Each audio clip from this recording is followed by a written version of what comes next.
আসসালামু আলাইকুম। Hello everyone, সবাই কেমন আছেন? আপনাদের কাছে কিছু চিত্র দেখাচ্ছি। এই যে ধানি জমিগুলো সব পানিতে শুয়ে গেছে।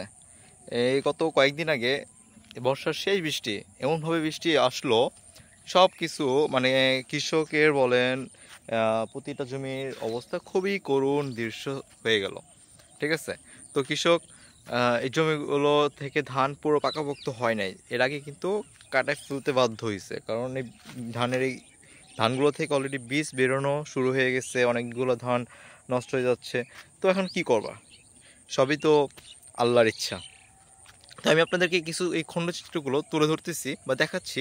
আর সবচেয়ে বড় কথা হলো, এই শীতের এখনও শীত কিন্তু পুরোপুরি নামে না, কিন্তু শীতের কিছু আবহাওয়াগুলো অলরেডি আমাদের প্রকৃতির মাঝে চলে এসেছে।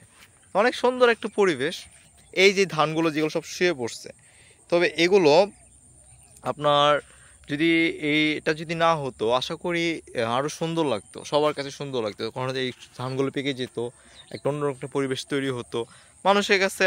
এই মানে এই দিনগুলোও খুব সুন্দর লাগে। আর বিশেষ করে কৃষকেরা এগুলো খুব উদযাপন করে, ধান কাটার সময়, ধান মাড়াইয়ের সময়, মানে সব কিছু নিয়েই। তো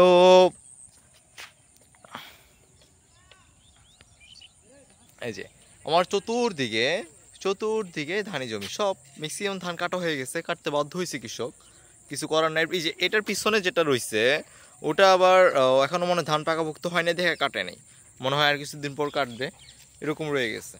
তো এই যে এগুলো সেম অবস্থা। তো আপনাদের কাছে কার কাছে কীরকম মানে লাগে অবশ্যই কমেন্টে জানাবেন ভিডিওটা, আশা করি ভালো লাগবে। আর এই যে পাশে এই ক্ষেতটা পুরোটাই কাটানো হয়ে গেছে।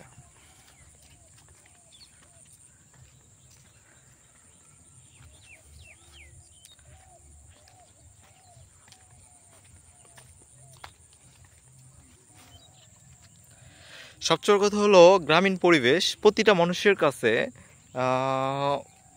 মানে আমি আমি আমি জানি না, মানে প্রত্যেকটা মানুষের কাছ থেকে অবশ্যই অসাধারণ লাগবে। কেমন লাগবে আমি আমার দিক থেকে বলি।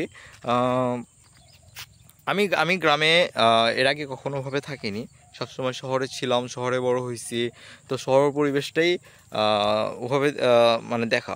তো গ্রামীণ পরিবেশটা একদম ফ্রেশ, যা প্রতিটা মানুষকে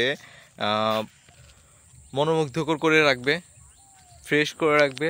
এই যে আমার এই পাশে যেটা দেখতেছেন, এটা হলো ফুলকপির বাগান। ফুলকপি চাষ হয়েছে অলরেডি, ফুলকপি হবে কিছুদিন পর। শীতের আভাস তো অলরেডি চলে আসছে। যেখানে ধান মাড়াই চলতেছে, এগুলা রোদে শুকাচ্ছে, এরপর মানে ধান সিদ্ধ হবে, সিদ্ধর পরে তারপর মানে মেশিনে নিয়ে ধান থেকে চাউল তৈরি করবে। ঠিক আছে, তো তো সবাই পর্যন্ত ভালো থাকবেন। আশা করি ভিডিওটা ভালো লাগলে অবশ্যই লাইক করবেন, সাবস্ক্রাইব করবেন। ধন্যবাদ। আসসালামু আলাইকুম।